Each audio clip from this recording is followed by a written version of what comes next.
Sonata started in September last year and will last for about 2.5 years more, so until August of 2027. And we are here today, and this workshop is directly linked to the second Sonata objective, which is to enable researchers, staff, and stakeholders to practice participatory processes to deliver efficient spatial and socioeconomic solutions to tangible environmental problems. And just shortly, Sonata is divided into 6 work packages.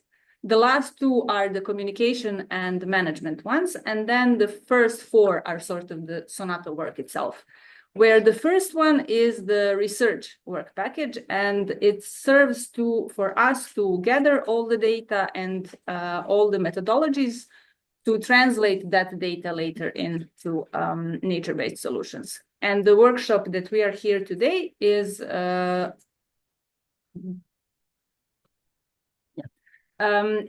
organized in the framework of work package 3, which is like a standalone work package dedicated to nature-based solutions. It has its own knowledge transfer section, which this workshop here today is part of. And we are directly involved in establishing some of the objectives of the work package 3, which are to enforce the development of BioSense or BIOS NbS team, which we will talk about more tomorrow, I think. To form relationships with stakeholders. I am sorry that no one from Palić-Ludaš is here today, but Tamas is online and you will hear his presentation a little bit later. Palić-Ludaš is a public enterprise that will be our main partner in the Sonata Living Lab, which we will form around a very specific problem of revitalization of wet meadows in the northern part of Vojvodina, and Palić-Ludaš are the management company of the protected area this wetland is in. And then latest to transfer knowledge and expertise. And we are here to learn from our NINA colleagues about nature-based solutions, about the Living Lab concept. And we are continuing that today. The first part of this knowledge transfer happened a few weeks ago when Tessa and Berit kindly organized an online session for us. And we are continuing that today. So I won't dwell into the topic itself. I will leave that to the experts. But for today, we are tackling these 3 specific points. So the setup of the BIOS NbS team, which will gather, hopefully, researchers from different backgrounds, such as biology and ecology, but also colleagues that are more into programming and technical sciences, and then non-research staff, so project managers and so on. The second point, Sonata NbS case studies. In Sonata, we have 2 case studies projected. One of them is a little bit more scientific, let's say. It revolves around the pollination limitation experiments that will be set up in sunflower fields this year and next year. And then the second one is heavily related to the 2.3, which is the Sonata Living Lab. And out of all of these 3, we aim to have some specific results out of these 2 days. So out of the first one, we would like to have a plan for the nature-based solutions team to know what it will look like and what are some of the potential activities that the team will gather around.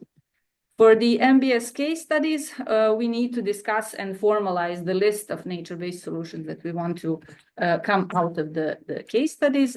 And then for the Living Lab, we would like to have a sort of a schematic or the blueprint for the Living Lab to see what it will look like, who it will gather, and what it will work on, and how will that look like. So again, we will tackle all of these throughout these 2 days. A bit practical info. All of the presentations will happen here in this room, both today and tomorrow. And then part of the work will be divided into discussion groups. These are the discussion groups, so we can find your name, but we can go back to this slide later. For discussions, this is the conference room or the lecture room number 3, and we will use the number 2 and number 1, which are just adjacent to this room as well. And this will come a bit later. Again, find your name and just notice the NINA person who will be the main person in your group. And yeah, that's all from me. when you get the chance, go and follow us on social media. We need followers and likes. But that's all for now. If you have any practical issues or questions, we can answer that now. If there's nothing, Tessa and Leonard, I give the floor to you.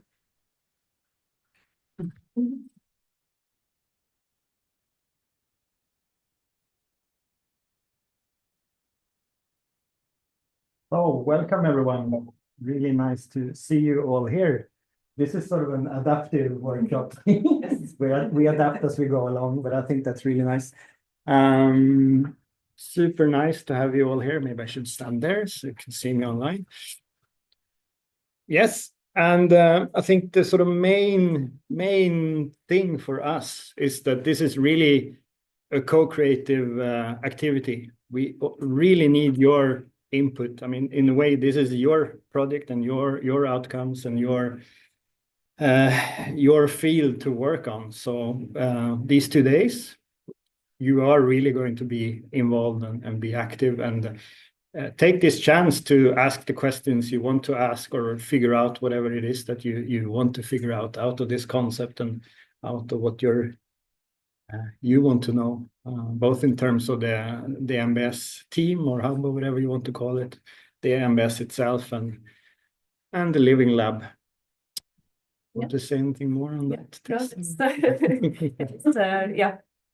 Again, I'm very, very happy to be here and very happy to see many of you that run the online workshop as well. And I'm hoping we'll get a long step further into understanding what we're actually going to do in the project. So that's Yes, and I think Maya, you basically said this already. No, it's fine. I think it's good to, We want to talk about the NbS Hub, and that's quite exciting for us as well, because we're not really sure what you are thinking here. We have some ideas, but of course it's your endeavor. So we'll help you as best as we can with the information we have, and the blueprint and the living lab will see what Berit comes up with, and then stakeholder identification is going to be quite an important part as well. Yes, so this is basically the morning session. Tessa is going to talk a little bit about the IUCN standard, and then we delve into the case study 2, which we are also really interested in what Tamas is going to say about that one, because we know much less about it. And then we're going to have a legal or policy. That's actually something we were really interested in hearing. What's the policy or governance framework of doing something like this in Serbia, because it differs, of course, so much. And then we discussed that, so going to the co-design and so on. Maybe you've seen this before, but just super short about NINA. We are an independent research foundation, work on nature and interaction between nature and society, so natural scientists and social scientists in combination. We have our main office in Trondheim. I'm in Oslo. Tessa and Hedda is in Bergen, and Berit is physically in Trondheim but works for the Lillehammer office, so we sort of cover the whole organization. So yes, and a few things that we do. We work on restoration, nature-based solutions, climate biodiversity, ecosystem services, status mapping and monitoring. We have a really high-tech DNA lab, NINA again. We work a lot on big data, spatial analysis, GIS, and synthesis and dissemination. And in the project, I'm the NINA project lead. I'm research director for the Oslo office, actually an aquatic ecologist, and worked quite a lot with NbS in the last couple of years. So you can see words about yourself. Working in, as I said, in Bergen, so with more nature-based solutions now, and originally also an ecologist, landscape ecologist, so coming from natural sciences as well, and going much more into social sciences now these days. Yes, and then we have Marcus. He's actually on paternity leave now, so he's off, but he's a pollinator researcher, mainly involved in work package 1, but also partly in the NbS on pollinators. And then we have Maya, our Maya, as we say. So we have the BIOS Maya and the NINA Maya. She's actually Croatian. She's working on policy, on nature conservation and so on. Quite a lot. She has a lot of EU experience. She worked for the Commission. She's involved in several other EU projects that Nina is leading. One big one called BioAgora, and she's quite heavily involved in that. That's why she's not here. And then we have, oh, we don't have Hedda on this slide. So sorry, Hedda. This is an old one. So we have Berit. Maybe you want to say 2 words about yourself? Yes. Everybody, I'm Berit Köhler, and I'm a social scientist. I'm a social science in the group, and would like to contribute to things like Living Lab and circular participation on social geography by training, and have been working on the interface of natural science and social sciences, I think, the entire time, actually. So there were really interesting projects in this field. And well, we'll work together in this Living Lab part later on today. Berit's been working quite a lot with drivers and enablers of restoration and nature-based solutions, so that's quite interesting and exciting as well. And then we have Marianne, who's our admin person for the project too, will come in at some stage. And last but not least, Hedda, which is our latest addition.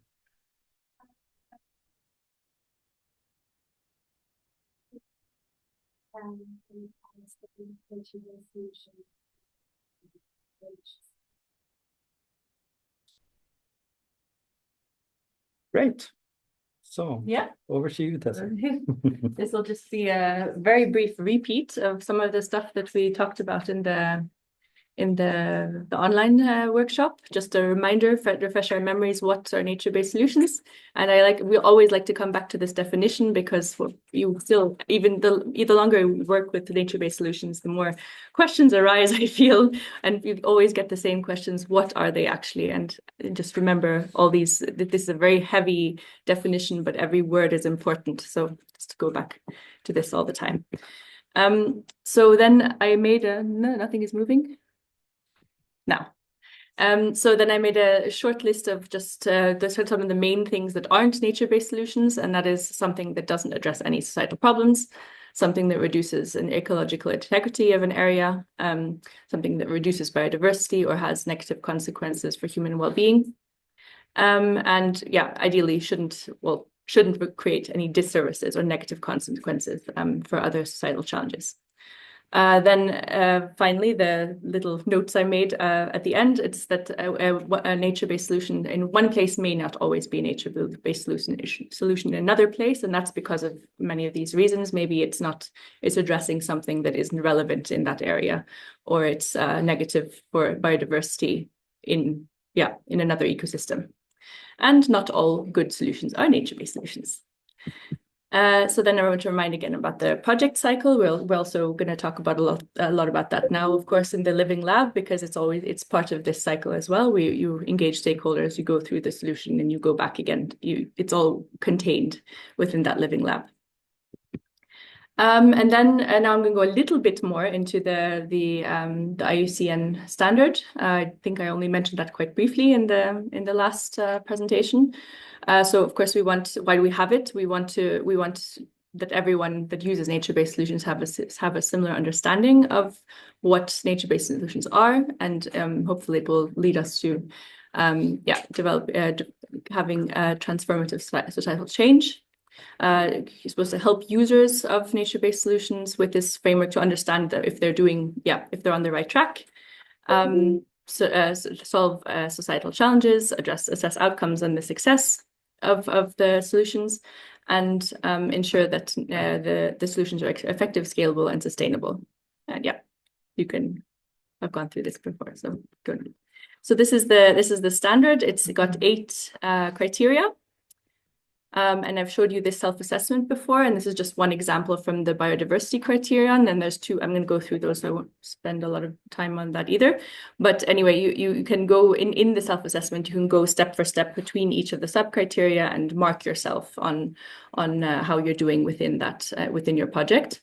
And then you end up with this kind of diagram where if you for example, if you have put strong for all of the sub-criteria, you're going to end up at 100%. On that web, sort of on the outside. Yeah, and so this is specifically the first criterion, which is, of course, one of the most central ones, I think, in my eyes, that you are effectively addressing societal challenges. And the first is the most pressing societal challenges for rights holders and beneficiaries are prioritized. So that, again, you need to involve the relevant stakeholders to decide if that is the case. And then secondly, the societal challenges addressed are clearly understood and documented. And finally, human well-being outcomes arising from nature-based solutions are identified, benchmarked, and periodically assessed. And this is also a very important part of it, that you continuously go back and make sure that you're actually doing what you set out to do. And then the second criterion, design of nature-based solutions, is informed by scale. And that's sounds a little bit difficult to understand for us, but scale is meant the design of the nature-based solution recognizes and responds to interactions between the economy, society, and ecosystem. So it's not really just physical scale, but it's also, society at large. And then the second one is the design of the nature-based solution is integrated with other complementary interventions and seeks synergies across sectors. And finally, the design of the nature-based solution incorporates risk identification and risk management beyond the intervention site. So you're not only looking at the solution in kind of its little box, but also how it affects things that are relevant next to it. And a good way to think about that is maybe like a river, that you're doing something in a very specific place in the river, but maybe it has effects upstream or downstream. Third, the nature-based solution results in a net gain to biodiversity and ecosystem integrity. This is also a very important one especially for us, I think, as many of us are biologists, ecologists. And it's a really important part of it because it's not, it's something that always needs to be part of nature-based solutions that are planned. So the nature-based solution actions directly respond to evidence-based assessment of the current state of the ecosystem and prevailing drivers of degradation and loss. There's clear and measurable biodiversity conservation outcomes. They are identified, benchmarked, and periodically assessed. Again, we have this assessment that we need to continuously go back and make sure that we're doing what we set out to do. Monitoring includes periodic assessments of unintended adverse consequences on nature arising from the nature-based solution. So something that was effective to begin with maybe isn't effective later. Maybe you've missed something. Maybe you need to adjust the solution that you've planned. Opportunities to enhance ecosystem integrity and connectivity are identified and incorporated into the nature-based solution strategy. 4 is that nature-based solutions are economically viable. I think I'm going to maybe skip past some of these because I want to spend more time talking together. But and then the fifth one, nature-based solutions are based on inclusive, transparent, and empowering governance processes. Again, importance of having these stakeholder groups, making sure that everyone relevant is being asked, or all relevant knowledge is being used. Criterion 6, that the nature-based solution equitably balances trade-offs between achievement of the primary goals and the continued provision of multiple benefits. And again, I've repeated myself a couple of times because it's very important to keep reassessing what you're doing. Monitoring.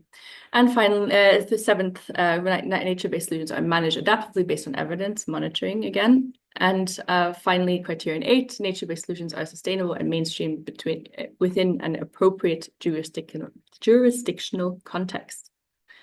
Yes, so we definitely go back to this if as we go along, but as I said, we want to spend more time on the Sonata specific case studies. Today, we're going to talk a lot more about the second case study. And that's what the next talks are going to be about.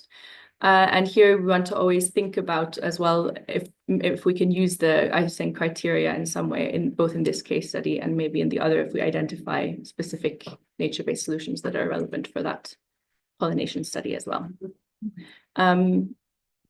So this is the next session. That's what I said, the second case study, first about this project that Tamas will, I don't see him, but I guess he's there, we'll talk about, and then the legal policy aspects of nature protection in Serbia. And all the while, at the end of this, we're going to want to talk, some of the most main important questions that we want to kind of think about as what is the innovation that we have in the second case study, and what are we co-designing in our living lab.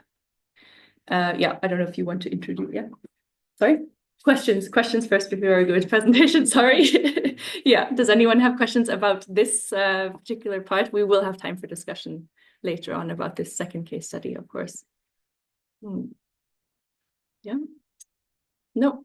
I can mention one thing. So from a Swedish perspective, there's a big debate now because the government, so this isn't really an NbS, but in the forestry sector, the government really wants to use forests to capture carbon. And one thing they're discussing is actually fertilizing forests, which is quite controversial, but it will make the forest grow faster and potentially capture more carbon. But we know that fertilized forests have much less biodiversity, for example. So there is really, if you go back to that slide on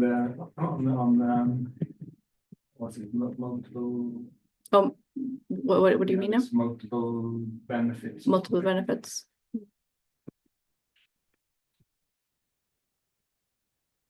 Yeah. Multiple benefits.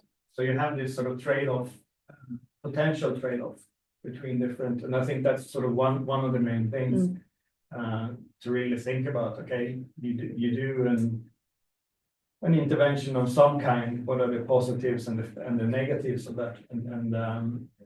So NbS has been used in the past anyway, really as sort of a climate change adaptation and mitigation strategy. And I think we ecologists should really push for, but it also needs to have a positive effect on biodiversity. Otherwise, it isn't an NbS according to the criteria. Yeah, it could be super good for climate adaptation and mitigation. That's fine. I mean, we have lots of other sort of interventions or management measures we can do. But if we talk about nature-based solutions, it really has to have that human well-being, ecosystem service resilience, and biodiversity benefits. It's really, really important. And again, it doesn't have to be bad if it's not in NbS. It's just that, okay, if it's in this umbrella framework, then it really has to be this, because we had quite a lot of discussions about greenwashing and people wanting to say, okay, can you tell us it's an NbS because it's good for us for our business, for example. Yeah. There are with IUCN indicators, and we are going to set up around existing project of Palić-Ludaš public enterprise NbS and Living Labs. So, and they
Tamas, are you there? Yes, I'm here. Can you see the presentation? No, you can't. One Yes, second. yes. Your presentation or the nature-based solutions presentation? Mine. Okay. We don't. One second. Gonna turn this one on.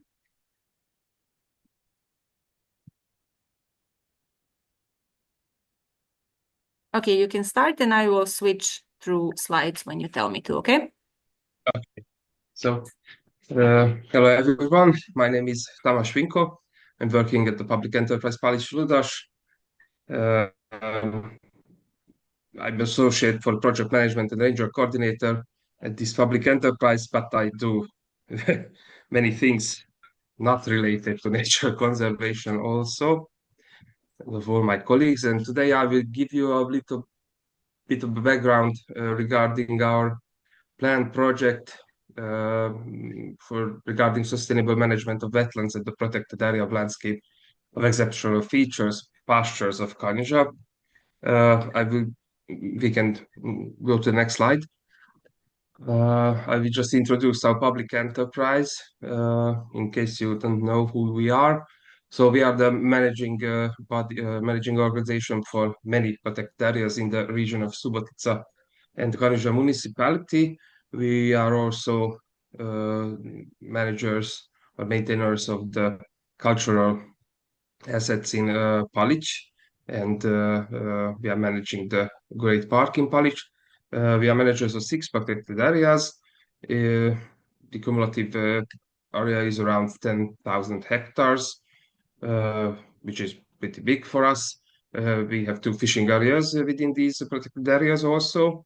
We have 36 employees, but only 8 of us is working directly with nature conservation. So we have 5 rangers and 3 of us in the office. We are experts in various fields, biologists, environmental protectors and such.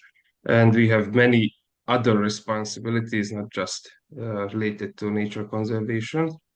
And because we have different protected areas, we have different form of financing from locals to state governments. We also have these protected area usage fees.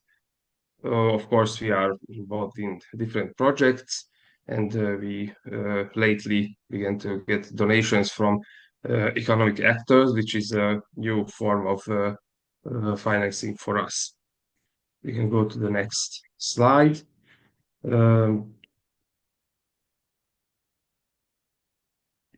It is just to show you where are the protected areas where we are managers. So as I said, we have 6 protected areas right now. One is a very small monument of nature with uncurred oak trees in Palić town, Palić village. Of course, we have these well-known protected areas, Ludaš Lake, which is a special nature reserve, Nature Park Palić, which is also a main touristical destination in Serbia, of course. Landscape of exceptional features, so it's the Sandlands, the border with Hungary, and special nature reserve Szellevény Heath, which is also the border with Hungary. And our newest protected area, it is the landscape of exceptional features, pastures of Cantabria. It's a big protected area, and I will talk about it the next slide. Just you saw that these protected areas, in a sense, they are all connected somehow. So it could be one big protected area, but that's for the future to decide. Is it possible to get together these protected areas as one protected area? So landscape of exceptional features, pastures of Cantabria. It was protected in 2 years ago. It's the newest, one of the newest protected areas in Serbia, and it's protected on the level of provincial government. So it is a category 2 in Serbia as a landscape of exceptional features of provincial importance. As an IUCN category, it is a category 4 so habitat or species management area. It is also an important plant and bird area, and the whole area is within the municipality of Kanizsa, and you can see the total cover is around 3,500 hectares, a little bit less. And it has also, you can see that white line around the green and yellow polygons. That's a so-called protection zone, which is not the direct part of the protected area, but it has some level of protection. Unfortunately, we as the protected area managers are not directly involved in the management of those of that area, and we don't have any direct authority over what's happening there. Next slide, please. Just a few things about the values of this area. So this is one of the largest complex of somehow preserved saline pastures in the region of Bačka, and it represents a cultural landscape. So it is a very well preserved area. We have many Pannonian endemics in this protected area, and the main land use was grazing, so it was a traditional land use, grazing. It is also presented on the old military maps you can see in the lower right corner of this slide. So it was a traditional land use, and it preserved most of the natural values of this protected area and that region. We have lots of protected or strictly protected species in this area, as you can see the numbers. So of course, birds are the most interesting species of most number species here, group here. But we have also amphibians and reptiles, and some mammals are very important, like the otter. And of course, the main problem with this area is the melioration canal system, but we will talk about it a bit later. And of course, biggest thing that we should talk about or manage it is the specific water regime. So this project or an idea has long-term and short-term objective. Long-term, of course, is always within projects. Nature conservation is a long-term conservation of different things. In our case, it's the long-term conservation of aquatic and wetland habitats. On the short term, the objective is to establish a reversible flooding system in this project area and to establish a sustainable use or maintenance of wetland habitats through grazing. We can go to the next slide. The expected results would be an optimal or nature-like water regime, which will be regulated according to the needs of target species, revitalize mosaic meadows, marshmallows, shallow ponds, and soda pans. Also, many water habitats for amphibians and birds. And of course, the presence of Podolian cattle, as we want to establish a grazing ground, provides also potential or possibility for some form of ecotourism and education. And of course, through this project or activities in this project, we want to promote nature-based solutions, of course, and because it is a new protected area, nature protection as a whole. Expected impacts should be mitigating the effects of climate change, improved conditions for different species groups, and of course, improvement of some ecosystem services. Of course, it is very important for the local communities also, because here we have the biggest end use, of course, is grazing or mowing. So it is important for the local areas, for locals, and it could improve some ecotourism potential and, of course, the flood mitigation, as you will see later as retention possibilities. So go to the next one. some main planned activities. One group is to prepare this water management and flooding management. So the first things that we should do together with BioSense is to survey the area and to create a 3D model of the terrain. Of course, parallel, we already started some water quality measurements. Our colleagues, rangers, are doing it on the terrain with different sensors. And they are documenting the state in the field. And on the basis of this 3D modeling, there should be a result, should be a development of a water balance model. And that would be required to set the water levels for the different water bodies in this area. And of course, parallelly, there will be a monitoring of basic physical chemical parameters of the water, flora, and of course, fauna. We can go to the next. Yes, these are some concrete ideas. So at one pilot area, we want to create or prepare terrain and install a floodgate. It's a type A in Serbia, type A floodgate on the canal, on one of the canals. And we also want to install a solar-powered water pump.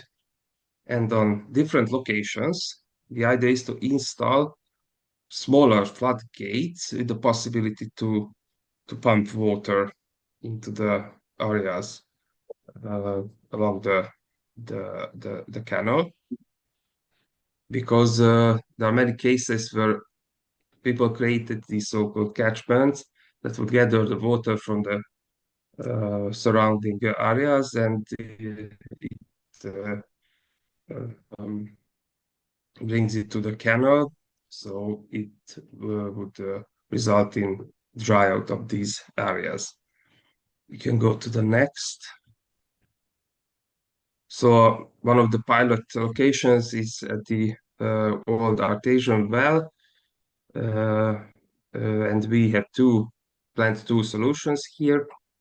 Solution A, that would be this floodgate, a concrete floodgate from artificial floodgate, and with the water pump.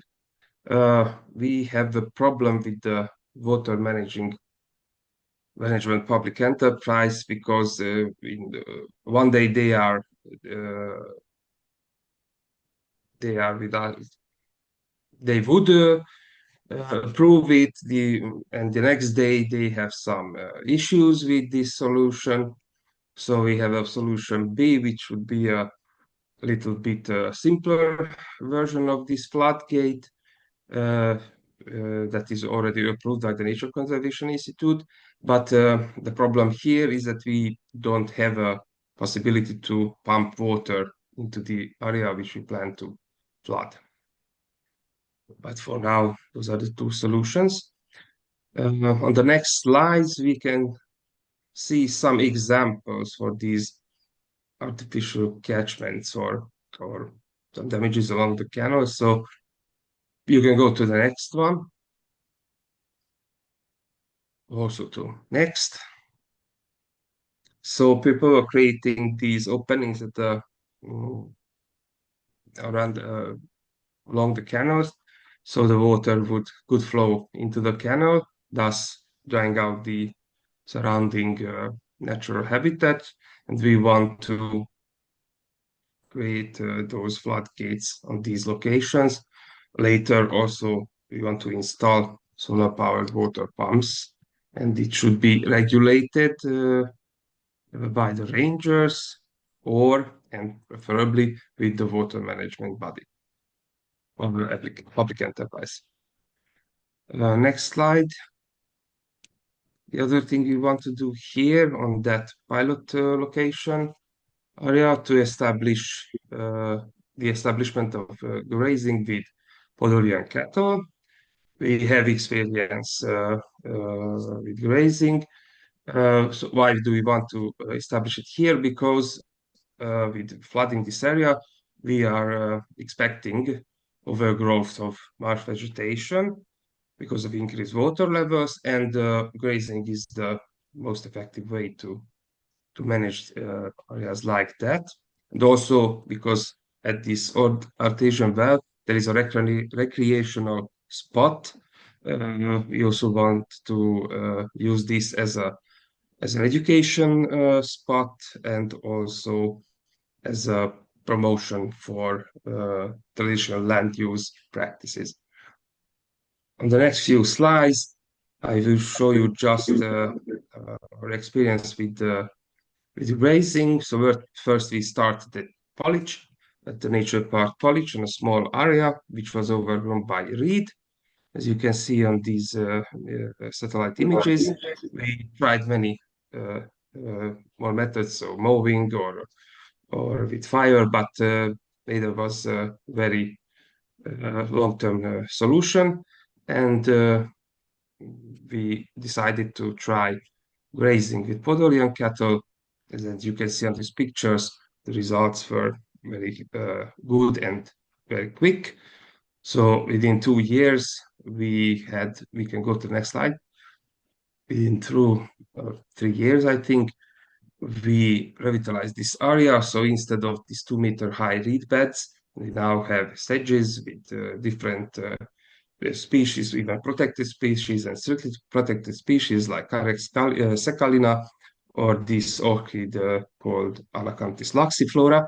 It became a well-known tourist attraction, and also lots of birds species appeared in this area, or reappeared, that were earlier here. For example, this cattle egret or common red shank. On the next slide is the example from the Ludaš Lake, where we tried also grazing with buffaloes. We can go to the next.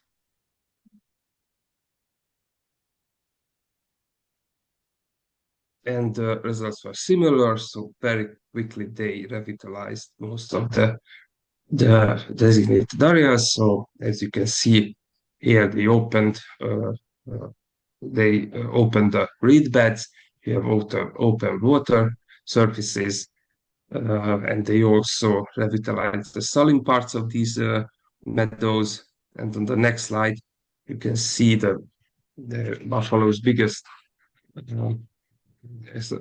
result. So they almost completely removed the reed beds from these marshes, where different orchids also and other protected species were presented earlier. And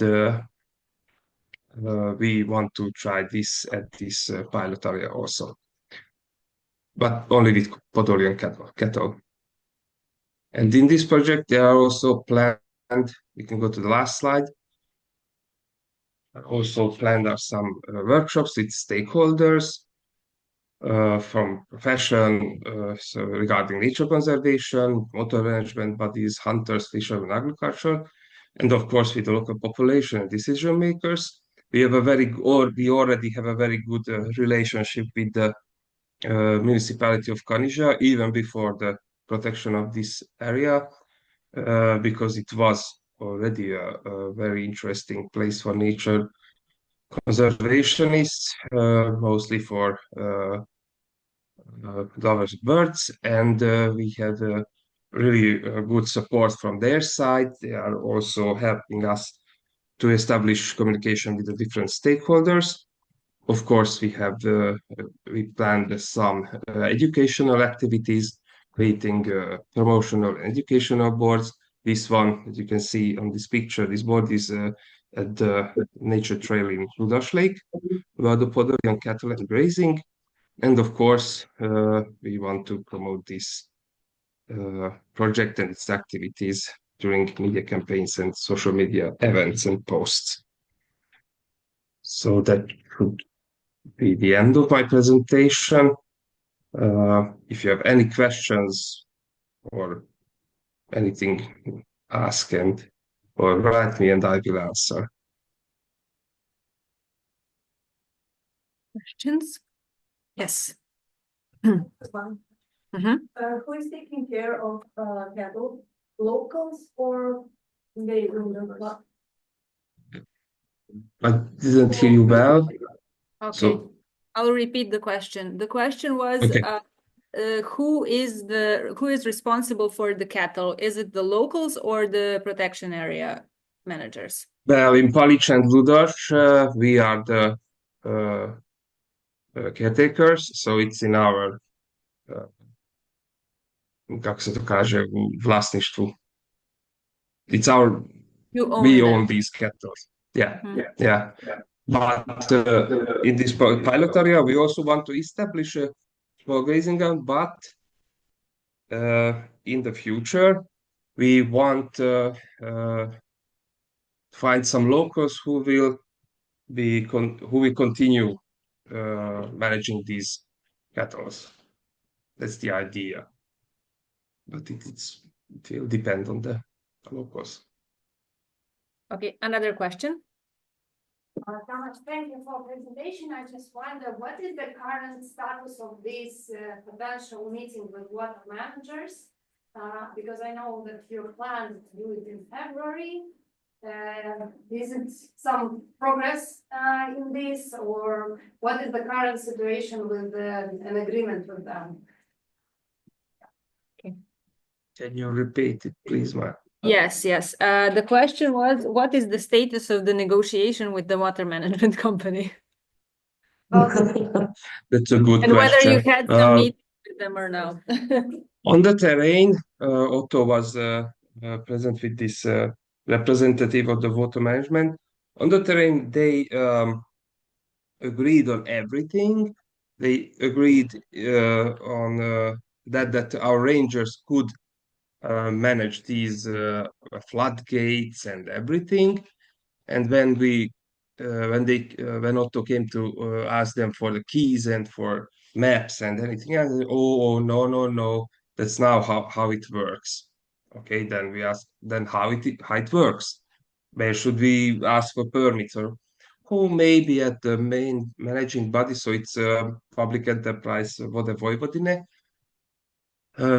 But we stopped there for the moment because it seems we need some connections, and we will continue and apply those connections to this public enterprise. Okay, I have a question as well. Hello, Tamas. Thank you for the presentation. It's Diana. I don't know if you can see me.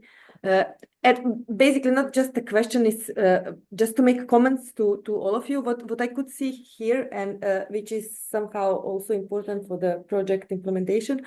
The first thing, we have a perfect setup baseline. Like, it's a huge job just running their project, and then here taking or just joining this with the Sonata initiative, we should develop this living lab and this social interaction stakeholders. And they are missing that, like struggling with communication with the companies.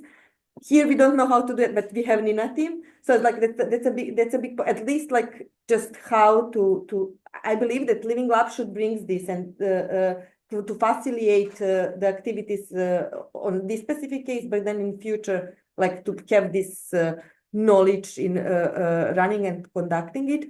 And the third point is that idea, and it's especially emphasized because we realized that our standalone work package is not well connected with the one of data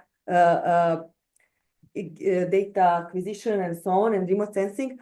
And here we do have this work that should be done with 3D terrain mapping, but also it would be good to try and work out with remote sensing and drone and extract area indicators, since Maria is going to work out this hydrological model, but also we should do a bit with the remote sensing and then quantify and showcase the decision makers what is going on and what will potentially go on if they change it. So maybe it's the way to go, and then in that line we can also put in charge and more involve our team from IT with all this social aspect and biological. So it's going to be hard, but then we will maybe should think about how to cross these different aspects and then include this drone imaging and make this, because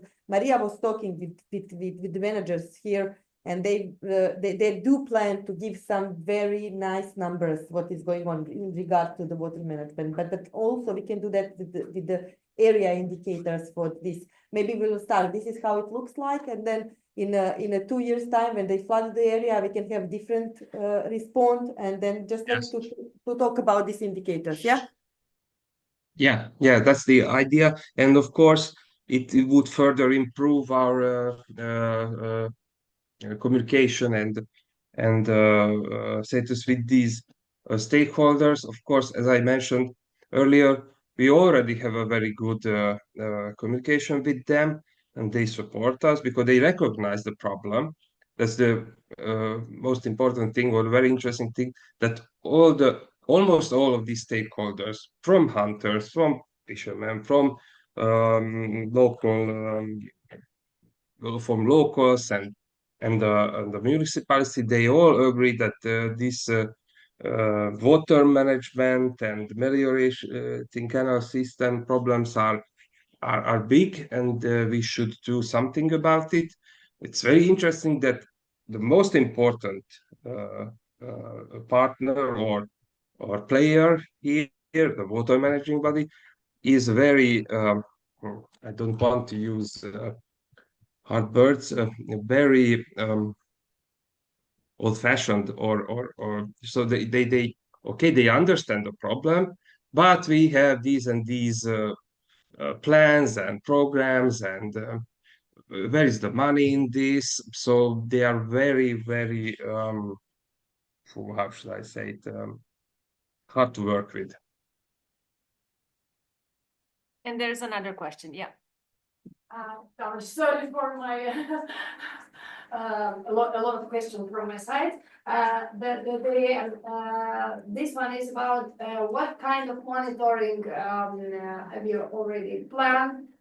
Because we told with Otto about some sensors that you will install in this nearby this Ganija well to monitor how the water levels let's say reflect on the measures that you want to apply. Is that still a plan to install some loggers in this area or not? Okay, so the question was about monitoring and whether the idea to install sensors and data loggers has been more developed, or is that just a plan still, or is something happening with that already? Well, it's still just a plan, because first when we started thinking about solving these problems, we applied for a call for proposal of UNDP, and at the last moment we ditched it for various reasons. Unfortunately, we have in that budget, we had a budget for these sensors and data loggers, but now it seems it won't be possible at the moment, because we have a very bad budget for this year. But we will see if we can buy or I don't know, get some sensors. We have this, you saw it on the picture, we have this basic set for measuring water quality parameters, just a few of them, but it was planned. I don't know if we could manage to buy them. It's just a plan for now.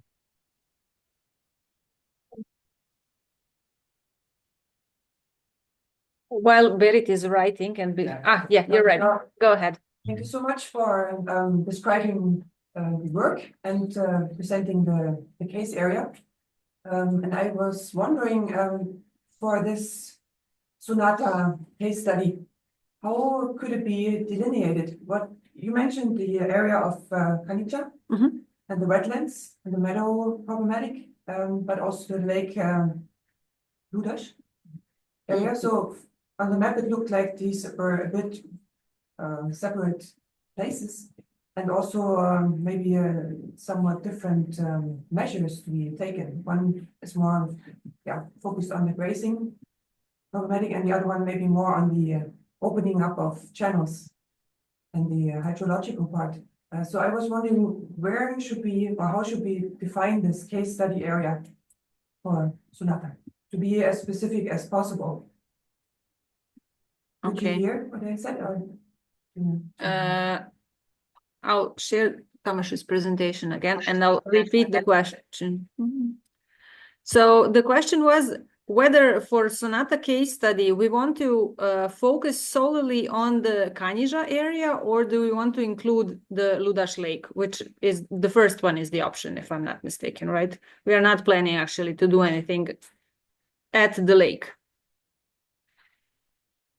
Well, we didn't plan to involve it here because it's for the reason, because this is a new area, new protected area, and on a different municipality. So all of the others are mainly in Subotica, in the Subotica municipality. And we want to try to see if we can do something better in Kanjiža, because they are already very eager to work with us, to help us. Subotica is a different world. So we don't want to mess it up now. But if you suggest some, I don't know, parallels between the two, but we would focus more on the Kanjiža, the pastures of Kanjiža. Yeah, this was our idea, to focus on the wet meadows.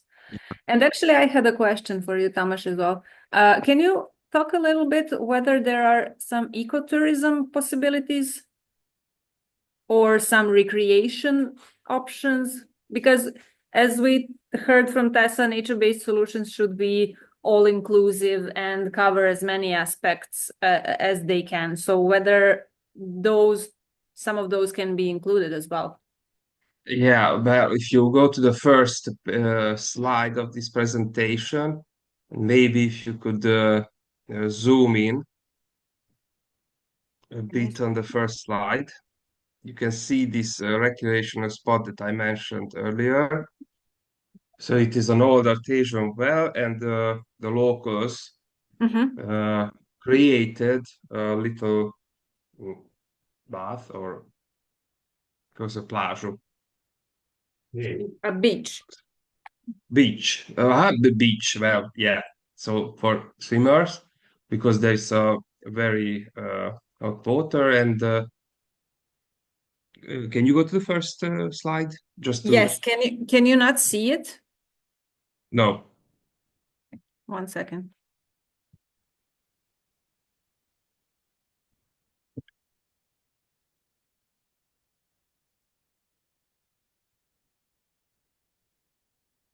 Now?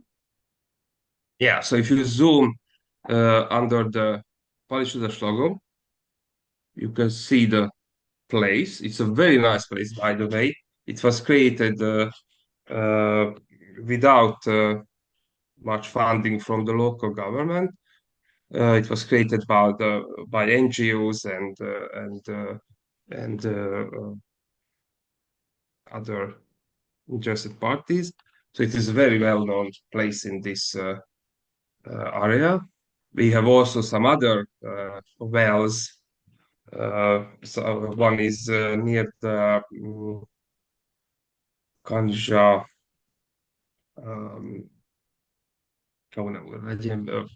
Ova banja na Kanjiži, kako se to zove? A spa? Spa? Well, yeah. So it's near one of these spas in Kanjiža. So there are possibilities for ecotourism, and it is already presented.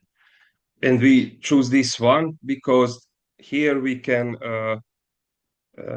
do different things, so a little bit of conservation, a little bit of tourism, a little bit of education, and also because this area around this recreational spot is a grazeland, we can also have they can also have some positive effects from the restoration of this area, especially after flooding. Questions? Yes. I was just wondering, the solution seems to be sort of call it soft engineering. I mean, it's a dam and a solar powered pump. Is it possible to do something even more sort of nature based in a sense? I mean that canal, for example. As a river ecologist, I get the shivers when I see something like that. Is it possible to do something on that, or I mean, I don't know anything about the hydraulics and hydrology of the system in terms of raising the water level more permanently, or it seemed like it's sort of dug down and you need to get the water out in a way. I don't know if it was really a question. How do you, are there other ways to distribute the water in the system, let's say, than pumping it or having this dam that you can maneuver more permanent sort of nature? I don't know how. Or maybe I can answer you. I think that the more natural way of doing it is to reversing the whole area into natural state. And they don't have waters in these wet meadows because they dig the drainage channels. And it was done in the 50s and 60s and beginning of 70s because they wanted like more and more area for agriculture. So they clean up the whole northern part, and it turned out that in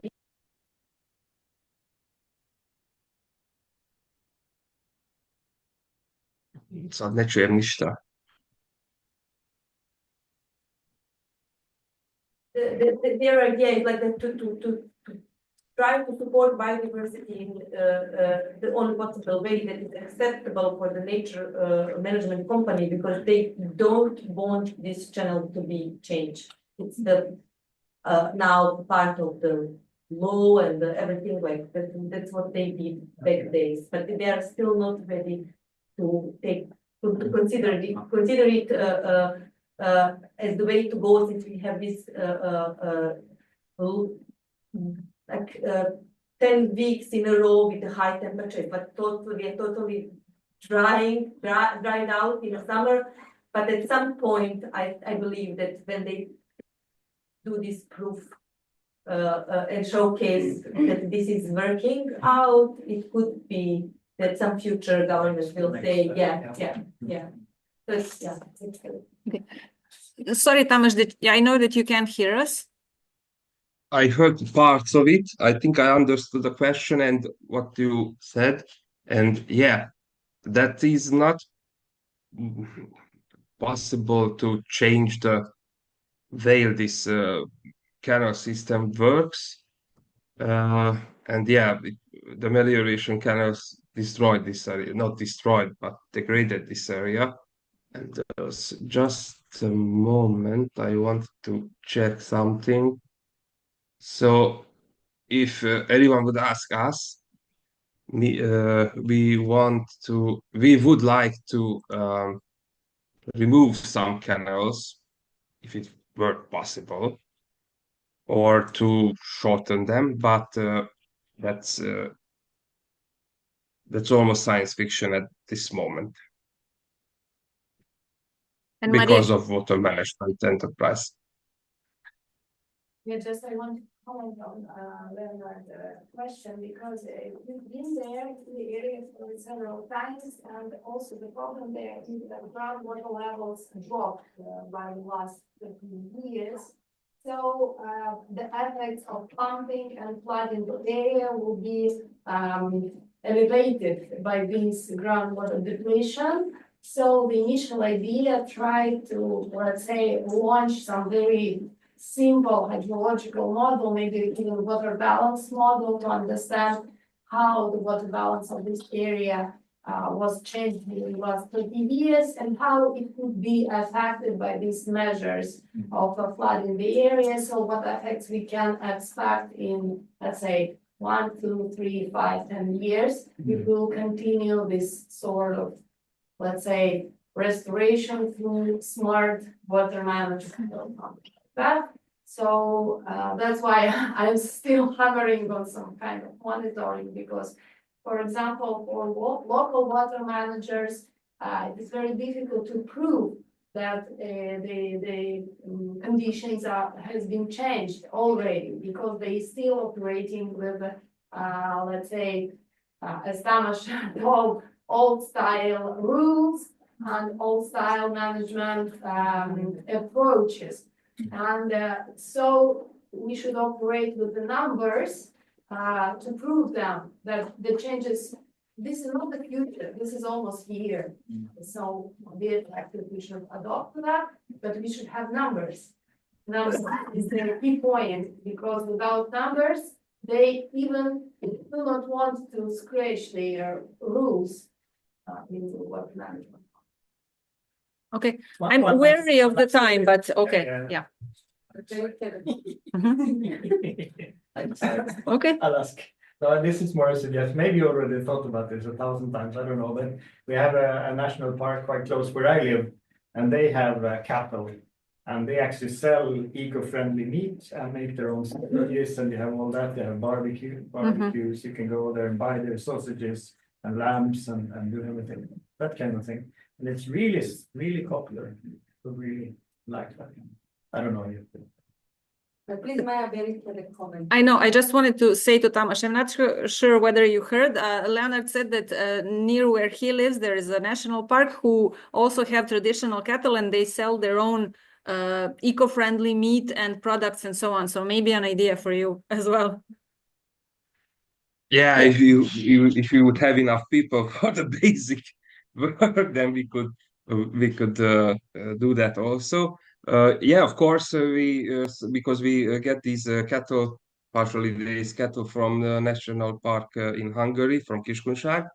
They also have their own products, these eco and traditional products from even buffaloes and the Podolian cattle, but we just don't have the capacity to it within our company. Maybe if someone would like to buy and sell that, we of course, when we have too much of these cattle, we sell them, of course, and we finance our activities regarding this grazing activities and Podolian cattle, but we don't have the capacity to do this production of meat and such.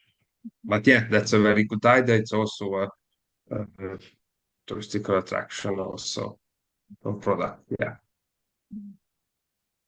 Should we move on, or is there time for questions? And Berit had a question, I think, before Jose. I think we can also come back to this later. We have some part on discussion after the next presentation as well. But I think we should aim for getting all the different measures that are still be able to discuss in this case study in a living lab for later on. So that I think this opening up of channels sounds like it could be still in the room of negotiation in a way. It's not really closed up yet as a case, or a possibility to do something about it is not really impossible, right? It's there's still some room for negotiation maybe in the future, so maybe we should include it. Okay. But But as Tamas said, it may be science fiction to get the water company to change their mind. Yeah, but maybe with getting some numbers from the model and from doing some indicator, partial indicator assessment with the drone imaging and so on, we can quantify it and make this nice showcase and prepare ourselves for negotiation. Yeah, maybe it's science For sure. fiction. We can open the discussion in case of, even it's science fiction. Yes. I don't know. We need to practice how to negotiate with the function and like the living lab to help them manage all. That's very good. Yeah. Okay, Jose. Yeah, it was just one comment with an example of how demonstration can help to get your objectives. Even though it is science fiction, it's this kind of regulatory ecosystem services that are in the market. In terms of the grazing and so on, we were coordinating for 6 years an entire project and which using the example of another project in the north of Spain in Catalonia, where they played with one concept was like the shepherds of fire. They moved the cattle grazing for breaking the connectivity of shrublands with high flammability. So they with that cattle they create some market. This is a name, it's Ramans de Foc in Catalan language. And the price of that meat was quite high, but it was absolutely put in the market. And we made the same exercise in our region with an indirect project. And we have a couple of papers there with some British people on which we calculate the amount of money that you can raise the value of that meat, and we put like the name of meat free of fire, because that meat is for farmers that work specifically for breaking that connectivity of vegetation, for decreasing the big fires, and also for maintaining the low inflammability of vegetation. And we had one paper and we calculated that the meat, the kilogram of meat in Spain is about 20 euro, 17 euro. And that meat can rise with a big survey of, 1,000 people in our region with different strata, well designed. We calculate that from 10 to 15 euro per kilo, you can also increase the value of the meat. And the people was in the mood of buying that meat because it was meat free of fire in the region, or where we have a big issue with the fire in the natural area. So the paper is there. Yeah, that acceptance was incredible. Again, we didn't expect that because we live in a very conservative area and very traditional and so on. And having that response from people, it was really surprising. Because the numbers were there and we were like, wow, we were not expecting. It was a result of a well-designed living lab. Well, small one, but well-designed because we informed in the surveys at the beginning what we were doing. It's not just add this meat, it's very good. No. Look to your problem, understand the problem. What would you do to decrease that problem with some kind of intervention? But we suggest you to manage not just the cattle for grazing, but the cattle for decreasing that risk of fire. That's an example, it's there, it's true. Well, meat from Palić-Ludaš might not be free of fire, but it can be orchid and bird friendly meat or something. Preserving nature as well. That's an example. Okay. Should we go to the next presentation? Thank you, Tamás.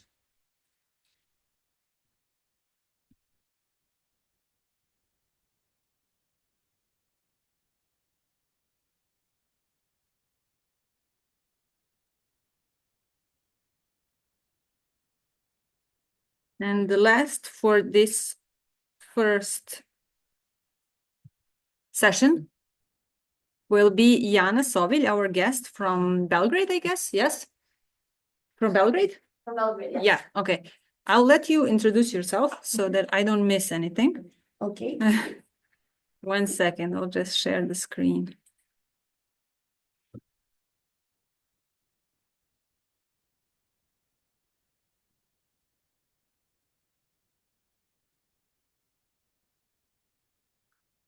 Jana is a lawyer intern, is that correct? Yes. Yes, okay. And she will talk about environmental law in Serbia. I'm very much looking forward to this.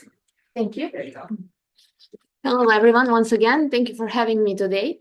I'm more happy to help you to understand better our legal system. But first of all, I'm from a regional center for environmental law, and I'm with them as a legal consultant. And as well, I finished my bachelor's here in Serbia, but I also finished my master's studies in the Nordic countries. So, I will give you an overview of our legal system, but also of EU legal system, because as we are one of the country candidates to the EU, we are trying to align with their laws.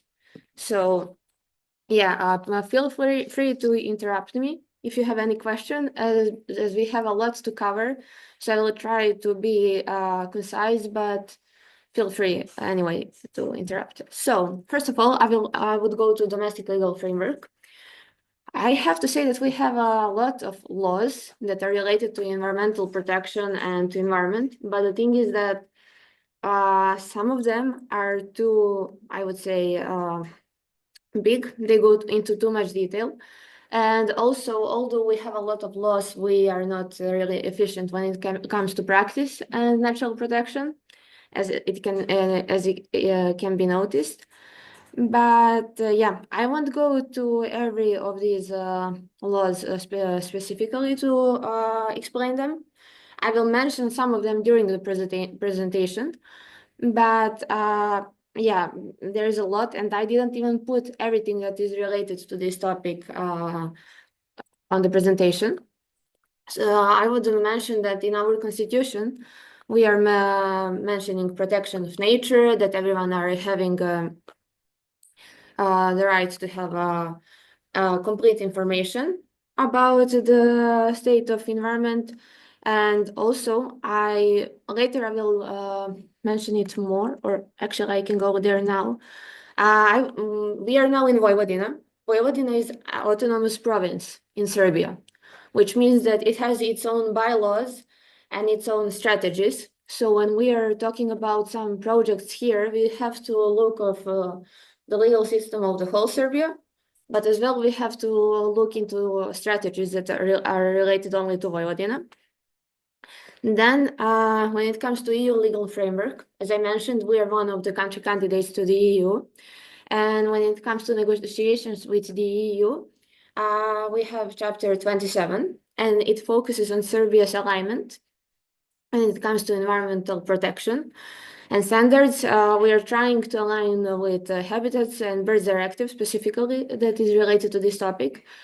Then as well, we are trying to align with EU climate change framework that is trying to mitigate climate change.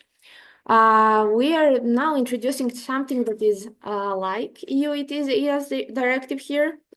And also we are trying to bring some more laws and everything so that we can regulate it as it is on the EU level, but I would say that we're unfortunately quite slow with that. Anyways, as we are not in the EU, we are not applying European Green Deal directly to Serbia, but that's why we adopted the EU Green Agenda for the Western Balkans. And we are aiming to reduce reliance on fossil fuels, to mitigate climate change, and so on. It's adopted in 2020. And there are 5 pillars, as you can see, of the Green Agenda. Decarbonization, circular economy, pollution reduction, sustainable agriculture and food production, and biodiversity protection and restoration of ecosystems. Then when it comes to international legal framework, we signed all these conventions, and they are all applicable here. So you have you can see CBD, or you can see Paris Agreement, also all the human rights conventions, Aarhus Convention is of huge importance, I would say, but for an unfortunate reason, because we adopted it and it should be applicable here, but you cannot see it really in practice. And maybe I should mention it now. Or actually, okay, it will come later, but the thing is that when it comes to public participation, to information about state of environment and so on, we don't really get it here. Usually, actually, it often happens that we are about to change some law or to add something to it, and then public is not even asked about it. Government does the procedure, and we have to fight it through a legal system, but it's a bit tricky. Yeah, we are in transition, and we are getting there. Yeah. Yeah, I wanted to mention ecosystem services. So we have the definition of CBD for ecosystem, and we also have something similar in our law on nature protection.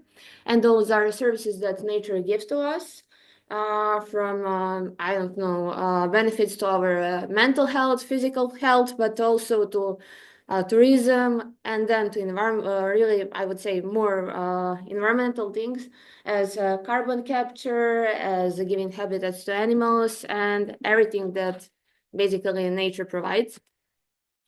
Then, I wanted to first mention biodiversity protection.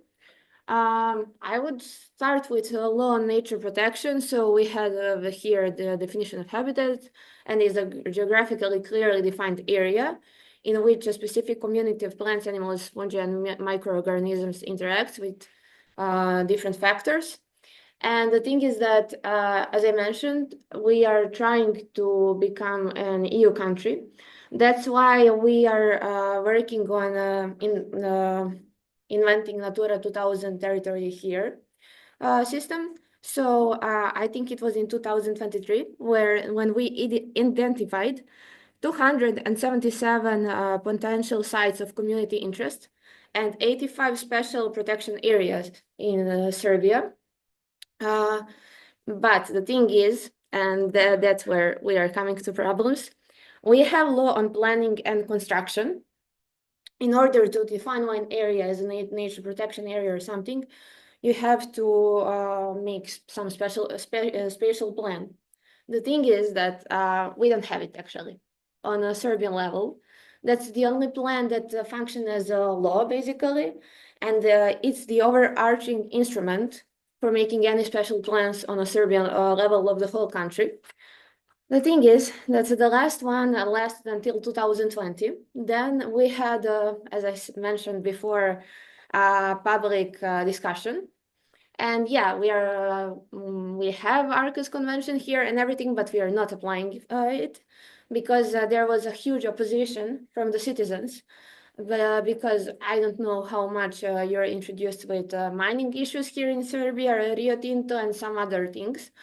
So people were objecting to it, and then our government took it back, and basically they put it to some drawer, I guess, because we are now in 2025.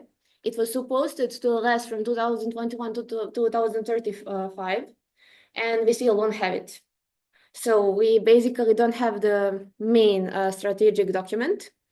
Then I also wanted to mention that we have conversion from agricultural land to construction land, but it's not, at least I didn't find it, defined by the law, how to make some construction part of land to agricultural one. I consulted other lawyers, they also didn't hear about it. I'm not saying it's not possible, but it even happens sometimes. My colleague told me that, for example, her father has some part of agricultural land and he's growing plants there. But somehow government made it construction land. So he has to pay some taxes, although he is using it for agricultural purposes. So we have a lot of issues, as you can notice. Then, but then it's on Serbia level, but on the Vojvodina province level, there is this 2000 from 2010 special plan. Special, yes. But I don't know what's happened with that, because there is a special plan according to which certain areas within these agricultural settings are promoted into ecological network, which basically means that the use of this area cannot be changed, but the area does not have official management. Like if it's protected, then there is a manager of protected land. But if it's part of the ecological network, it's just there, but no one is managing it. So villages can use it for grazing or for mowing or and so on. But what is going on in the field is that they just convert it to arable. Of course, yeah. So it's, and then with this mapping, it's going to be a bit harder for all of them, since we have this huge task within Sonata to map all the habitat types, and it will be very not very, but it's going to be quantified how much of what we have, and if they plug it, like change the use, it will be obvious. But the part of the Sonata program will also help like to stop it or to identify the areas that are converted and officially they are planned part of this special plan. But I didn't know that the Serbian Yes, don't have it. and the thing is that even though you have it here, it has to be in accordance with the one on the Serbian level. So it's a bit hard to even explain it. I was like, so we are not aligned with the law, basically. Because my colleague, she is finishing a PhD on urban planning. So she's really into the topic. And she was like, yeah, it's not like we are not in accordance with the law, but we actually don't have the law that should be there. And we don't have know when we will have it. And another thing is that this law on planning and construction that I mentioned is also going to be changed. But we even didn't have public discussion here at all. Our government did it without asking people. So we will see what will be changed. And I guess it's because of all the mining issues, protests, and everything that we are having. So they're trying to do it without asking citizens, but I guess that we will have to fight it through the legal system. I'm really not sure what to say on that matter, unfortunately, anymore. But I just wanted to bring some comments for the remote sensing team. That you already did this identification of government managed land and private land, and partly that's the valuable input for us here in this nature protection. So like this is cross working, yeah. Because I just need also to make this mixture of different disciplines to make it clear to everyone, because I don't want them to run away from us. Because you know those jobs they're doing, like they're better paid and so on, and we are just here to support nature. So yeah, okay. okay, so I put some definitions again here. So for agriculture, I would start with a law on agricultural land. And it's land used for agricultural production and land that can be converted to agricultural production purposes. As I said, it should be, we are able to do it, but we didn't define it in the law on urban planning. But the thing is that as well, even though the conversion happened, until the process starts, you can use it for agricultural purposes. That's what I also wanted to mention, because I see it as, it's still the main purpose until it's officially done in the legal system, the conversion. Also, I put erosion here. It's alteration of the surface layer of the land caused by effects of rain, snow, frost, temperature variations, wind, flowing water, and anthropogenic factors. I wanted to mention it here because we will need it later, especially when it comes to regulation of waters and forests and so on. So yeah, I put here a procedure when it comes to, I can mention some things of it, but the thing is that we have agricultural basis and we have it also for autonomous province, and it's adopted by the executive body of autonomous province. After obtaining the opinion of ministry, Serbian, Ministry of Agriculture, and after it's published. So it's a yearly program for protection, organization, and use of agricultural land. And also I wanted to mention, I think I didn't, we have here Provincial Secretariat for Urban Planning and Environmental Protection. That's the main body here in Vojvodina for this matter.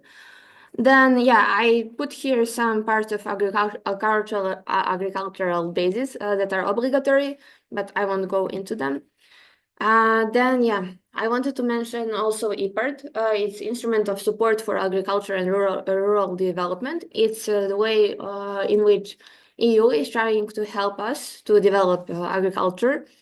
So it's a financial instrument of the EU for pre-accession assistance in rural development, implemented through the IPART program here in Serbia. And it's like a boost for farmers and rural communities. Right now we have IPART 3 program ongoing, and there is a public call for people, for supported sectors that are processing and marketing of milk, meat, eggs, fish, fruits, vegetables, grapes, cereals, and in the industrial crops here. So right now this is the active one. And then I would move on to water because I think we're running out of time and we still have a lot. So the main law is the law on waters, but also the law on agricultural land, law on incentives in agriculture and rural development are important for this. I would also mention law on organic production because it's important, I would say, for groundwaters, as well as the law on pesticides. But I didn't mention all of them because, as I said, it's a bit too much to cover in a short time. So yeah, we have annual water management program, water management plan. There is also strategy for Vojvodina specifically. And then, yeah, I wanted to mention riparian land. It's the area by the water. And the thing is that right now it's, yeah, it's in areas not protected from floods, it's up to 10 meters. As we want to enlarge habitats and basically green surfaces, I would say that maybe we would need at some point in our country to make it more than 10 meters, so that we have can have tree strips, floral strips, and so on that can be there, especially because we are in an agricultural part of the land, and every farmer wants to use as much of the land as possible. So often they would put agricultural field almost next to the water. And that's why this strip is important, because it also protects from erosion. And the thing is that we have, I think the expression would be aeolic erosion. That is really, I would say, a big issue here in Serbia, because I found that it affects around 20% of the agricultural land on the territory of whole Serbia. And in order to protect land from erosion, you need to protect it from wind. And then you really need trees, because they're, I think they are decreasing possibility of erosion of around 50%. So it's really important. And yeah, did I? No. Okay, that's enough. Quick question. So the law actually says that you should have a 10-meter buffer strip. It's up to 10 meters, and in areas protected from floods, up to 50 meters. But the law upheld, or sorry?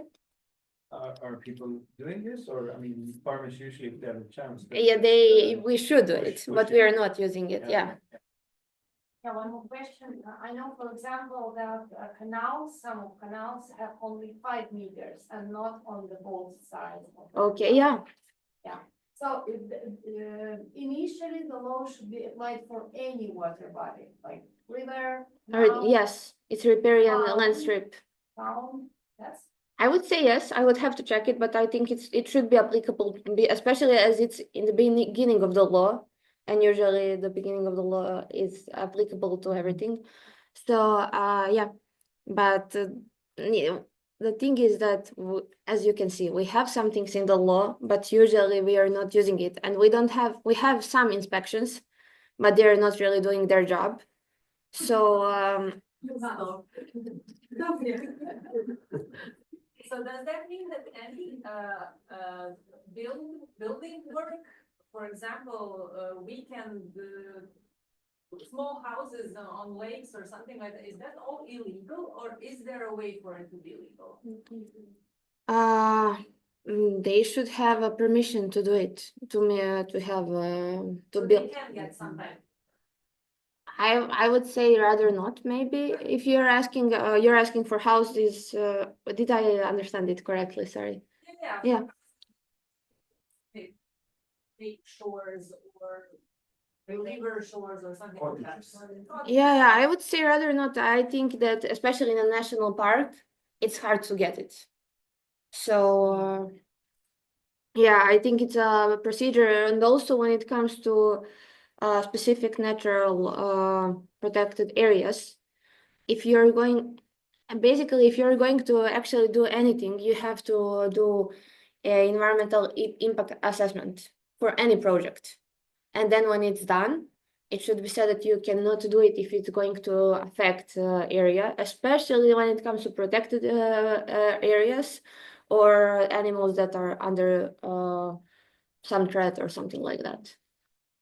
When was this law on water introduced?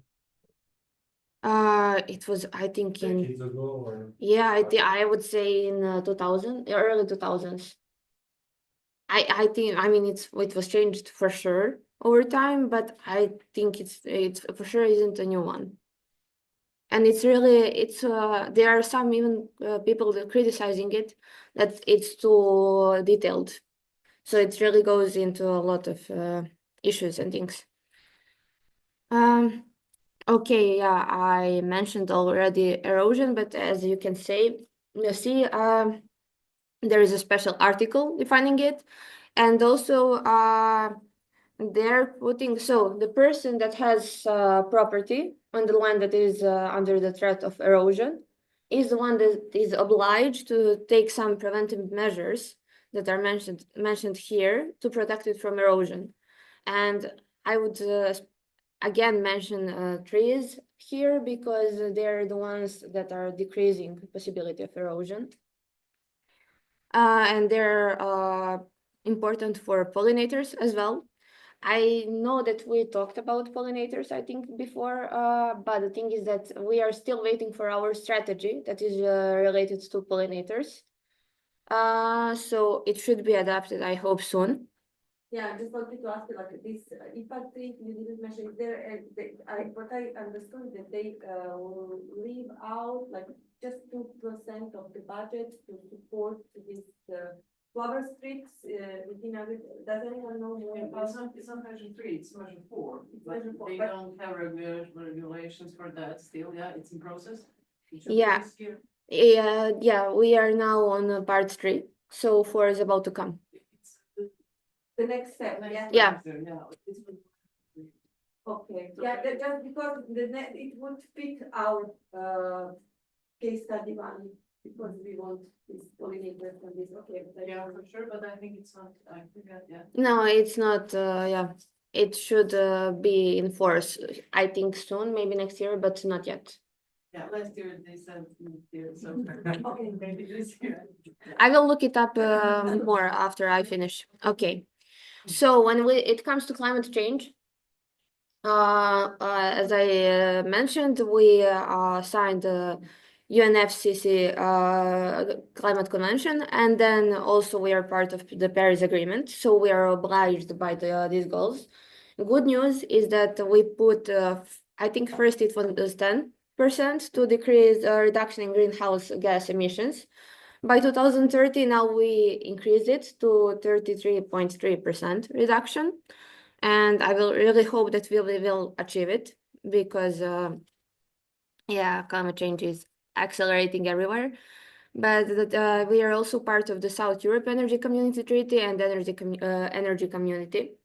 And we have our laws. The main one is the Law on Climate Change that is also mentioning European Green Deal and all other EU directives. And also, actually, I was pretty much happy when I found this low carbon development strategy from 2023 to 2030 with projections up to 2050, because we are really working on some issues that I didn't know about that we are working on, and we are really trying to decrease greenhouse emissions. Especially as, for example, in Vojvodina, it's the part of the country where you have, I think, only 7% of street coverage. It's better in the rest of Serbia, but because of, I mean, this is agricultural part of the land, we really need better measures to mitigate climate change. So also we have these key adaptation measures that I mentioned here. So it's protection of perennial crops from extreme weather, increasing livestock resilience to climate change, enhancing meadows and pastures resilience, and optimizing irrigation systems. And yeah, here I put this picture. I think it's better not to go into details, but when we did the law on climate change, we mentioned this one. And we also worked a lot on LULUCF directive, or land use change and forestry directive. Oh, yes, sorry. Do you have any specific analysis or measurements of that change in land use because of agriculture and forestry of the UNIOVI regulation? Especially explicit tier 3 as the commission now requires. Do you have some work on that? We are working on that. As I said, as we are trying to align, and I think it goes under the law on agricultural land and rural planning. So we are trying to get in line with that. I just didn't mention it because, as I said, it's already a lot. But I can look it up if you need something specific. Copernicus now is running specific things of the CS class and the instances when you usually have some pilot cases and questions and specifically working, then you will usually adjust to it. Yeah. Okay, great. Okay, so this is my. Do you want me to? Sorry, I can. Thank you so much. You're welcome.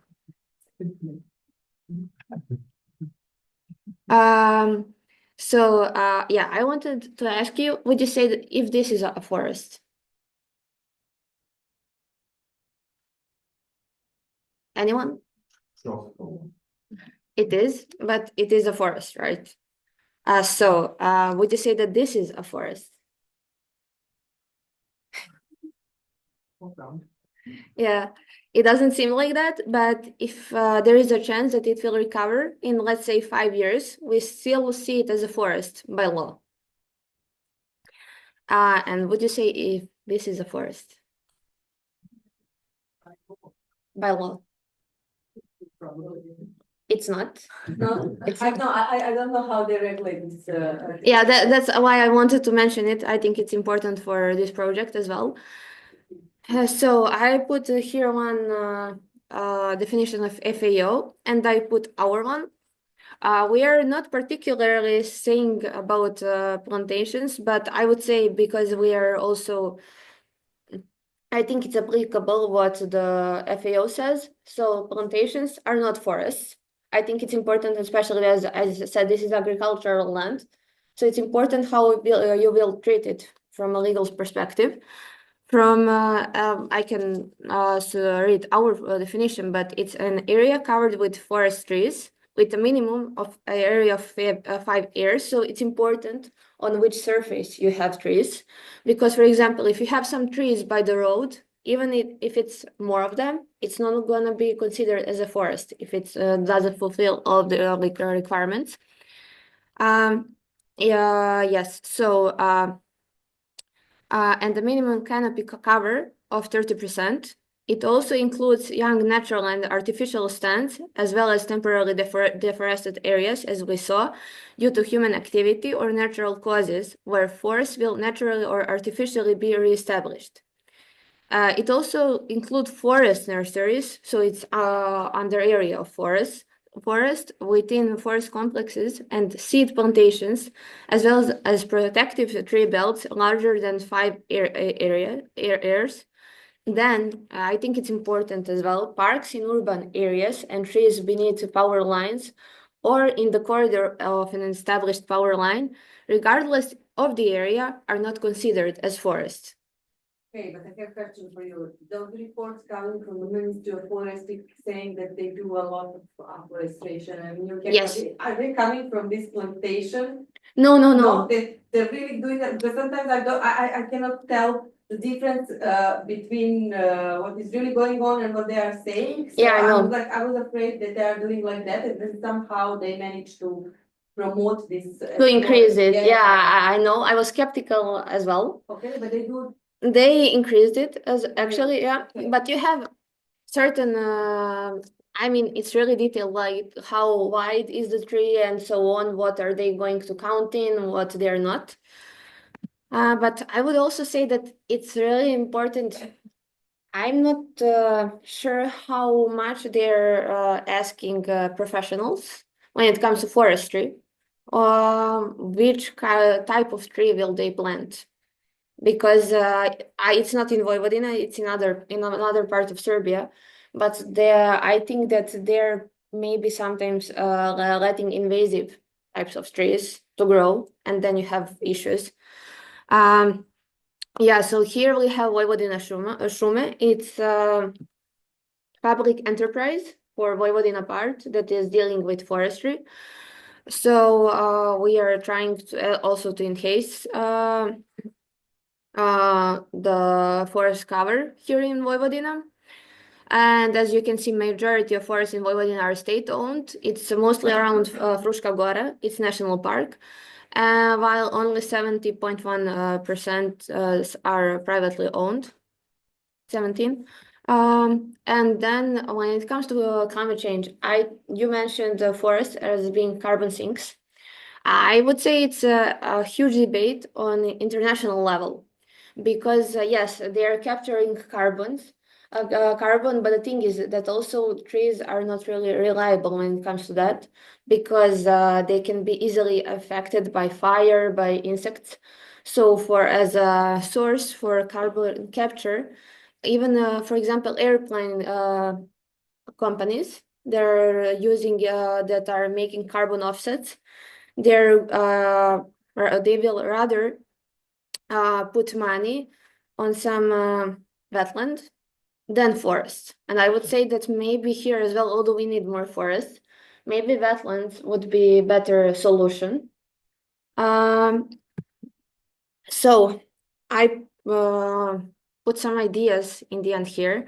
So for carbon capture, I think artificial wetlands are a good solution, because it can be used at the final stage, but after wastewater treatment is done. And so it can help with species protection, it can help with habitats, it can help with carbon capture, and with pollination as well, I would say. Then when it comes to monoculture, agriculture, and protective strips, I think that in Banat, it's part of Vojvodina, monoculture farming that is happening is harmful, and some protective strips would be beneficial as rows of trees for afforestation that I mentioned. And also, as I mentioned, it could use as a windbreak by the roads. It can also attract pollinators. So I think it's one of the solutions for these issues. And this is also regulated by the annual program for the protection, management, and use of agricultural land that is adopted by the competent authority of the local self-government. So it won't be on the state level, but here on a local level. Then when it comes to riparian zones and erosion control, I already mentioned it by the bodies of water. And then when it comes to collection of indigenous fruit varieties, here in Vojvodina, we have a lot of wine growing areas, I would say. So maybe trying to enlarge them and make them so that there are some types that attract more pollinators, and that are also are also indigenous types here, so it would request less pesticides and so on. Maybe that could be another idea. I'm not really expert in this field, but I think it could be also in accordance with the law. So yeah, that's all for me. I hope I didn't discourage you. It's not as bad as it sometimes seems. Yeah. But no, really, we have a lot of laws, and sometimes, even though public bodies are not doing their work, sometimes when public voices are used and when citizens use the legal ways that we have, they are listening. So I think that I mentioned a lot of things. I hope I didn't confuse you, and I'm here for all the questions if you have them. Thank you.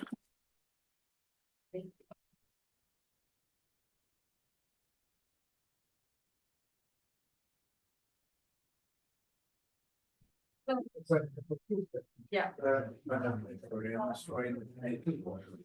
Two things. Okay. One was on agricultural land. You said it was sort of protected for agriculture.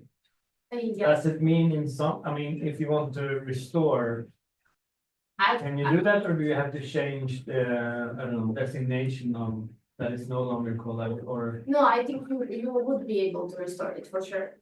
Yeah. Yeah, I mean, I just mentioned that it's not prescribed as such. Like you have conversion to construction land.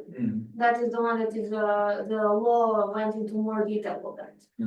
But the thing is also that this is agricultural part of country, I guess that also they had, it was already made for agriculture. So you had more people that wanted it to make it as a constructional land. But you are for sure able to make it agricultural land again. Now, what is the procedure? I can also look it up. But I just mentioned that they didn't write so much about it in the law. Yeah, and maybe this measure for like this, there's something that the chapter that needs to be Chapter 27? No, the measure for, like mechanism for, what you mentioned. Measure for operation 3. Yeah. Related to farmer streams. Yeah, the thing is that BioSense did this policy brief for Serbia, and they are preparing agroecological measures. And since agroecological measures are many things, but some of them are nature-based solutions, as we talked previously. And I'm mentioning this now because we do have this social study that cover what the farmers want, need, under which condition. And the idea is that they will basically, because of this pollination strategy, they will support cover slips and so on, but it's still not in the law. But then it's a part of this CAP policy that we need to be in line with. And then, yeah, but with this, but I'm just going back to the case study one. The thing is that with that case study, we are still doing simulations. So it's like the computer, what would happen if we would, but we do have feedback from the farmers. But then for this, I didn't know that it's never mentioned that there is options like legal framework for converting arable land to nature. There is no such a thing, as you can see. But yeah, it's not written as such. Okay. But it's not like it's not possible. So yeah. It's not just like construction to arable back, but arable back to nature. Like there's like, I only because these agroecological measures, but I was also surprised, and I went actually yesterday to my boss because he's dealing with another branch of law. But I was like, did you come across that anyone is converting it back? And he said that he didn't, but also it's mostly business sector that is needing it to be a constructional plant. Yes, I know we are in position. I know, but the thing is also, I would say that on the EU level, we adopted now, it was adopted last year, in June, nature restoration law. Yeah, and what's What's happening my with next question, what you're doing on that, so. I cannot remember, but I think I read that there are some measures and some documents that are going to be prepared to be in line with that. I think it's also because it's pretty much new in the European Union, and I know that even there was a huge debate on that. It's on the EU level. I was super happy when they adopted it because in April I was writing my thesis on a topic of bioenergy and forests, so I needed it, and my friend was writing his thesis specifically on nature restoration law. And we were about handing our thesis, and then we talked and we were like, but if they don't adopt it, we mentioned it in vain, like what are we going to, which grounds did we take for our thesis? But then it was in April, and so it was super cool. It passed. So I think it was also in European Union. It was a huge debate. Yeah, but what we did with Serbia and nature restoration law, what's going on in there? We are following EU. So we, I just wanted to know, to say that if there was a debate, of course, we are waiting for them to adopt real instruments on that, and I guess then we will take it. But we have to see from their example. No, we're gonna see how to take it, yeah. No, how to take it. Yeah, how to take it. Let's be optimistic. Okay. But it's that kind of ecosystem restoration and No, revival and stuff, I think it's not, we are still working on that, I would say. Yeah. Okay, coffee break. You need a break. Yeah. 10 minutes, thinking. Okay, so 11:20.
That we wanted to do this discussion now and then continue and then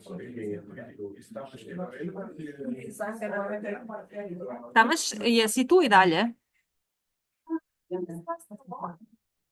Da, tu sam. Tu sam. Jel me čuješ?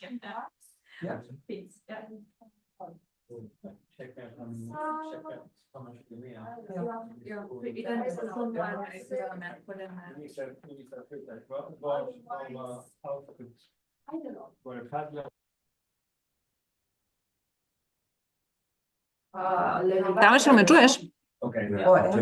Da. A, meni su zvučnici. Da.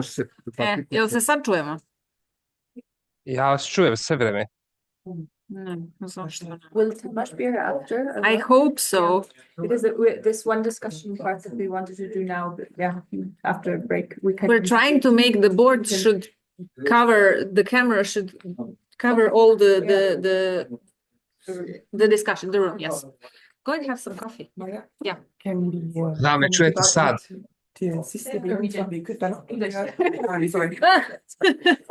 I was like, huh? Jel čujete me sad? It's in my brain. Yeah. Could become short.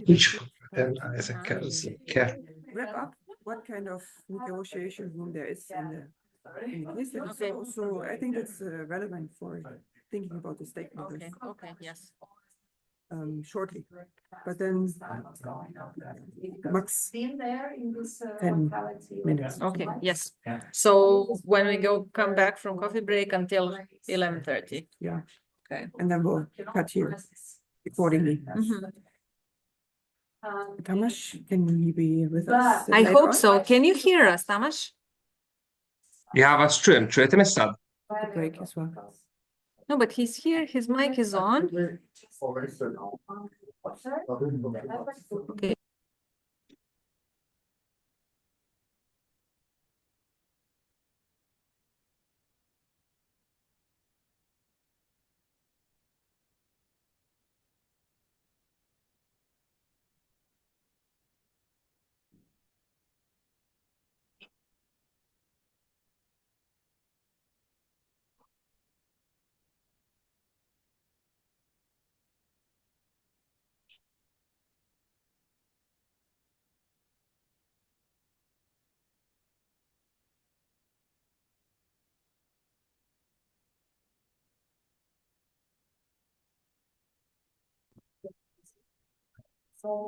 Čujete me?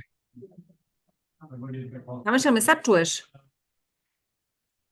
Ja vas čujem. Yeah, that was exactly the idea to create this one of this lockdown. Pa ne znam, njemu je uključen mikrofon, ali kamera mu nije uključena. Ja sad ne znam, jel on možda nije tu? Tu sam, ali ne Čekaj, ne čujem ni ja tebe. Ček, Čujete? sekund.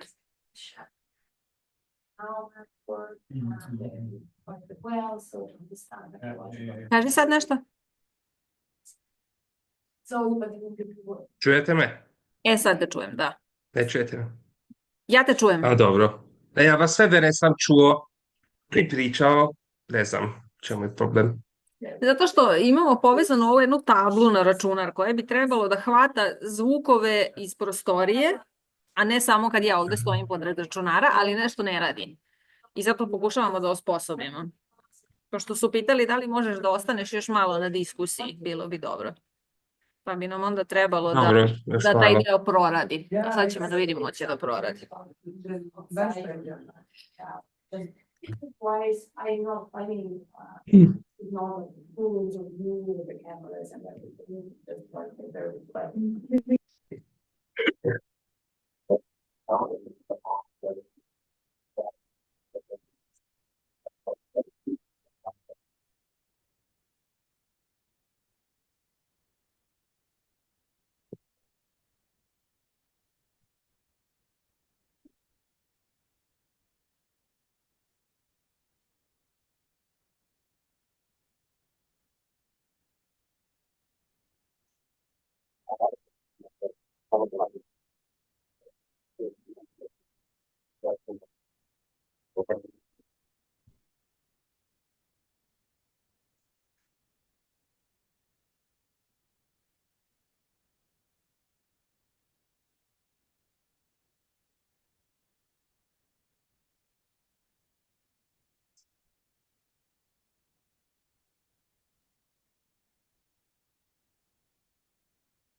Evo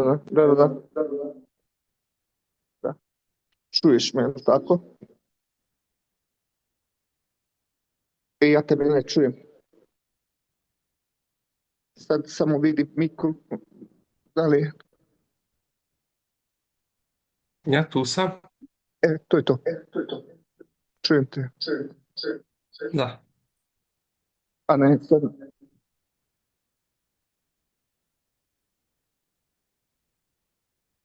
Ne.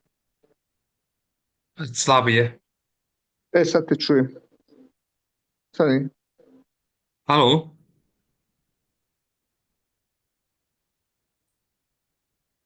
Da ja čujem tog čoveka, ali ne čujem tebe. Sad da vidimo.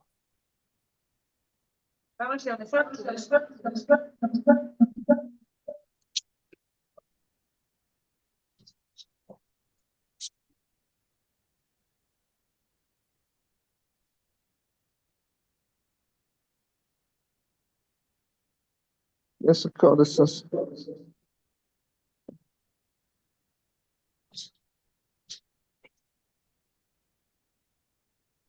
Da vidimo. A vi ste sad gdje se...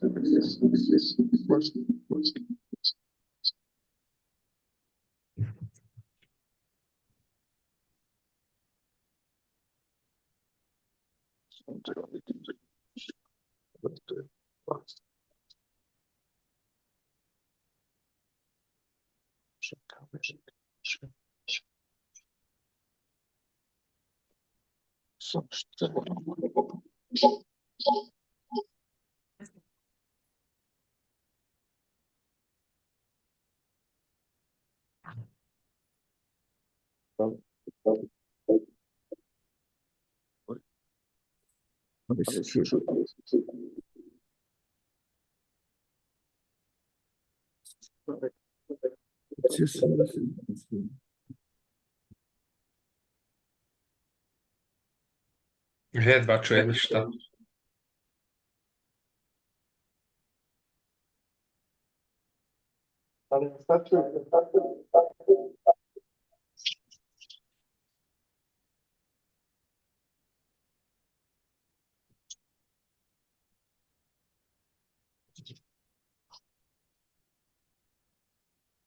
Evo ti.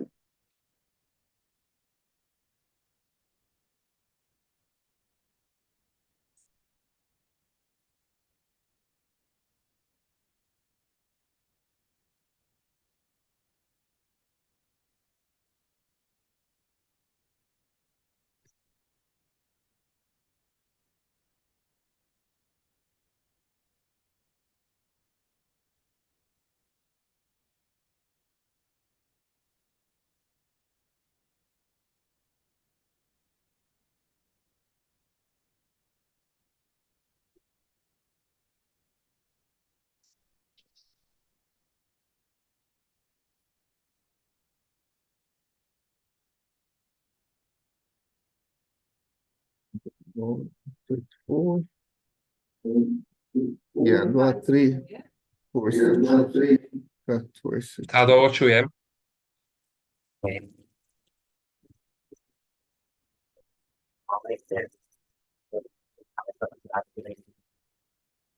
Sad ovo ne.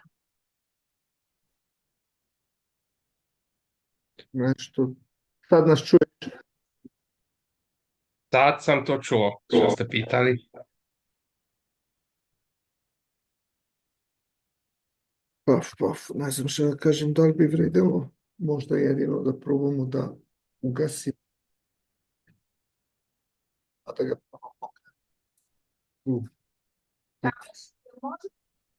Ugasit ćemo Zoom na 1 minut, pa se uključi za minut ponovo, važi?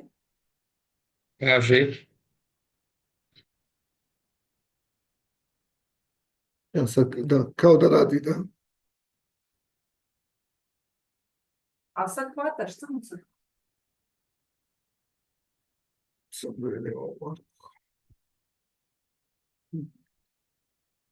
Probat ćemo, možda vi pozovite Zoom pa da isključite, pošto znate da li ima nešto da... Znači, šednem sve to da vidimo.